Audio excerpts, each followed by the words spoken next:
మనం చూస్తున్నాం చేపల మార్కెట్ దగ్గర రోడ్డు డ్రైనేజీ కాలువ అండర్ గ్రౌండ్ డ్రైనేజీ రిపేర్ అని చెప్పి 2 నెలల నుంచి పనులు జరుగుతూ ఉన్నాయి. ఇవి పూర్తి చేయకపోవడం వల్ల చాలామందికి అసౌకర్యంగా ఉంది. అటు ట్రాఫిక్ కూడా ఒకే లైన్లో పోవడం వల్ల నీలామాల కాడికి ట్రాఫిక్ పోయే వాళ్ళకి కూడా చాలా ఇబ్బంది పడుతున్నారు. ఇది మున్సిపల్ అధికారులు తొందరగా పూర్తి చేస్తే తప్ప దీనికి సంబంధించి విముక్తి అనేది కలగదు. ఇక్కడ చాలా అవస్థలు పడుతున్న పరిస్థితి అనేది చూస్తున్నాం. చేపల మార్కెట్కి ఆ పక్కనే ఉన్న కాలనీ వాసులు కూడా పోవాలంటే చాలా ఇబ్బంది పడుతున్నారు. ఈ రిపేర్ పనులు స్లోగా చేస్తున్న దీనికి సంబంధించి డ్రైనేజీ నీళ్లు కూడా బయటకు వస్తున్నాయి.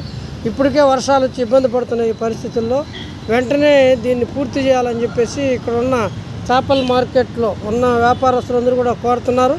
అదే రకంగా చేపల కొనుగోలానికి వచ్చిన అనేక మంది కూడా చాలా ఇబ్బందులు పడి వాహనాలని ఇక్కడికి నేరుగా తీసుకురాలేక ఇబ్బంది పడుతున్నారు. వెంటనే మున్సిపల్ అధికారులు ఈ యొక్క మార్కెట్ ఎదురుగా ఉన్న రిపేర్ని వెంటనే పూర్తి చేయాలని చెప్పేసి సిపిఎం తరఫున మేము కోరుతా ఉన్నాం.